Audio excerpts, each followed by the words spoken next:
Hello friends, welcome to EduShine law. आज के इस वीडियो लेक्चर में हम डिस्कस करेंगे रिजेक्शन ऑफ प्लेंट।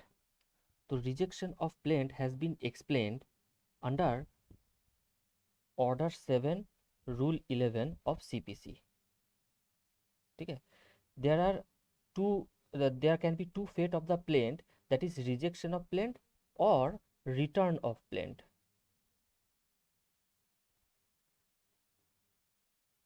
रिटर्न तब होता है जब कोर्ट की जुरिस्डिक्शन नहीं होता है, रॉन्ग कोर्ट में वो फाइल किया जाता है, तब उसको जो प्लेंट को रिटर्न कर दिया जाता है, which has been explained under rule 10। Rule 10 में रिटर्न ऑफ प्लेंट को एक्सप्लेन किया गया है under of the same order. तो आज के इस वीडियो लेक्चर में हम लोग रिजेक्शन ऑफ प्लेंट के बारे में डिस्कस करेंगे। ठीक है, तो देखिए, तो see, after the presentation of the plaint, after the presentation of the plaint there can be either rejection of the plaint or dismissal of the suit। Suit का हमेशा डिसमिसल होता है, सूट का कभी रिजेक्शन नहीं होता है, और प्लेंट का कभी डिसमिसल नहीं होता है, प्लेंट का हमेशा रिजेक्शन होता है। ठीक है, तो जो अगर सूट डिसमिसल होता है that can be on two grounds. एक हो सकता है टेक्निकल ग्राउंड पे, जैसे for default,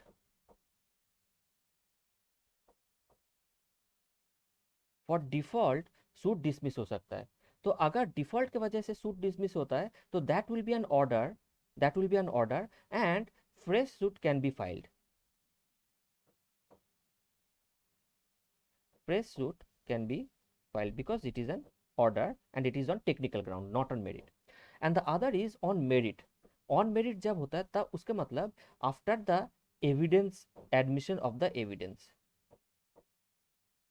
after the admission of evidence अगर सूट को डिसमिस किया जाता है तो तब बोला जाता है कि it has been dismissed on merit.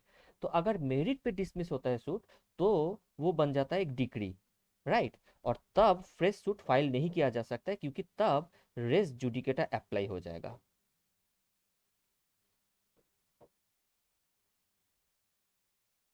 Race judicata apply हो जाएगा। एक अपील जरूर फाइल किया जा सकता है, अपील जरूर फाइल किया जा सकता है, but fresh suit can not be filed. ठीक है, तो ये तो हो गया सूट के बारे में। But what about the rejection of plaint? Rejection of plaint is also on technical ground, it is also on technical ground. लेकिन अगर सेक्शन 2 सबसेक्शन 2 देखेंगे, द डेफिनेशन ऑफ डिक्री, तो वहाँ पे इसको डिक्री मान लिया गया है, रिजेक्शन ऑफ प्लेंट को, तो इसलिए इसको कहा जाता है deemed decree. However however after the rejection of plaint, the fresh suit can be filed, fresh suit can be filed, but the law of limitation will apply, the law of limitation will apply। ठीक है, so this is rejection of plaint। so now let us see on what ground the rejection of plaint can be done। there are mainly 6 grounds, there are mainly 6 grounds that has been given in this rule 11 of order 7। the first ground is non disclosure of cause of action। तो देखिए, cause of action is the main thing in any suit। ठीक है, तो अगर cause of action prove नहीं कर पाया तो फिर कोई सूट डिसमिस हो जाएगा। लेकिन अगर प्लेंट के लैंग्वेज से, प्लेंट से जो प्लीडिंग है उससे कोई non disclosure sorry cause of action disclose ही नहीं हो रहा है, तो फिर वो सूट लाई ही नहीं करता है, वो सूट एग्जिस्ट ही नहीं करता है। But court should not be very hyper technical, तो court should always try to find a cause of action. अगर कोर्ट को कॉज ऑफ एक्शन नहीं मिल रहा है तो court can check the pleading first, और it after that it can examine the witness,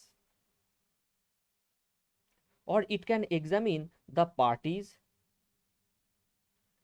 लेकिन सब कुछ करने के बाद भी अगर कॉज ऑफ एक्शन नहीं मिलता है तब जाकर के प्लेंट को रिजेक्ट किया जा सकता है। ठीक है, लेकिन अगर सपोज कॉज ऑफ एक्शन मिल रहा है, cause of action is there, but the cause of action is disproved, cause of action is disproved, तब रिजेक्शन ऑफ प्लेंट नहीं होगा। तब क्या होगा? तब होगा डिसमिसल ऑफ सूट, क्योंकि तब एविडेंस एडमिट किया गया है, तब एविडेंस एडमिट किया गया है, तब होगा dismissal of the suit and that will be a decree, because now this is on the dismissal of the suit is based on merit. ठीक है. So non disclosure of cause of action is the first ground for rejection of plaint. The second and third ground are almost same. Second ground ये बोल रहा है कि the relief claimed is undervalued. ठीक है, और court ने उस अंडर वैल्यूड रिलीफ को सही करने के लिए एक टाइम फिक्स किया, और उस टाइम पे जो पार्टी है उसने उसको फिक्स नहीं कर पाया, तो जाकर के उस केस में भी प्लेंट को रिजेक्ट किया जा सकता है. और तीसरा ग्राउंड ये बोला जा रहा है कि जो रिलीफ क्लेम किया गया है वो प्रॉपरली वैल्यूड है, लेकिन but that is not sufficiently stumped, और कोर्ट ने टाइम फिक्स करने के बाद भी ऑन टाइम इसको फिक्स नहीं किया गया. ठीक है, तो जनरली कोर्ट हो सकता है 7 दिन का टाइम फिक्स करे. ठीक है, या फिर मैक्सिमम 30 डेज का टाइम दे सकता है, 30 डेज का टाइम दे सकता है. लेकिन इस टाइम को और एक्सटेंड नहीं किया जा सकता until and unless the party shows proper reason, proper ground कि क्यों उनका लेट हुआ. ठीक है, अगर प्रॉपर ग्राउंड नहीं दिखाएगा तो कोर्ट इस टाइम को एक्सटेंड नहीं करेगा.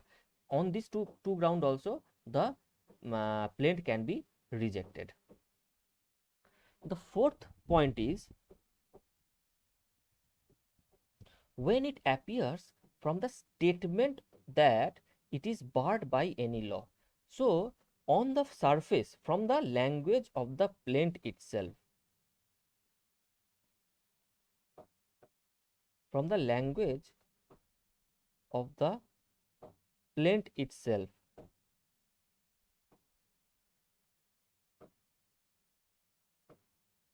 suppose bar of limitation, that is a bar by any law, or res judicata, that is also a bar of any existing law. Suppose a cause of action has arisen in the year 2007 and the plaint has been filed in 2016, and it is such a matter where the limitation period is only 3 years. ठीक है, तो from the language itself it can be understood that this suit is barred by the law of limitation. ठीक है, so in that case it will be rejected. लेकिन suppose ऐसा किया गया कि प्लेंट को फाइल किया गया है 2016 में और कहा गया कि cause of action has arisen in only 2015, लेकिन जब डिफेंडेंट आता है और डिफेंडेंट प्रूव कर लेता है कि the cause of action has not arisen in 2015 but in 2007, तब तो जाकर के फिर से लिमिटेशन का बार आ गया, लेकिन तब रिजेक्शन ऑफ प्लेंट नहीं होगा, क्योंकि डिफेंडेंट ने यहाँ पे एविडेंस दिया है कि 2007 में ये कॉज ऑफ एक्शन राइज हुआ था. तब जाकर के क्योंकि एविडेंस कलेक्ट किया गया था, तो suit will be, in that case the suit will be dismissed and not the rejection of plaint in this case. ठीक है, so this is the fourth ground. And the fifth and sixth ground, once again देखिए fifth ground क्या बोला जा रहा है कि the plaint is not filed in duplicate, it is a requirement that plaint has to be filed in duplicate. ठीक है, और point number 6, it does not fulfill the requirement of rule 9. Rule 9 of which order? Of the same order, that is order 7. That is order 7. तो order 7 के rule 9 में क्या बोला जा रहा है कि the plaint has to be filed in as many copies as there is defendants. ठीक है, और उसके समन करने के लिए जो requisite fees है, तो as many copies and requisite fees वो डिपॉजिट करना पड़ेगा. तो इसके रिक्वायरमेंट को भी अगर फुलफिल नहीं किया तो भी प्लेंट को रिजेक्ट किया जा सकता है. Right, so this is all about the rejection of plaint. Thank you.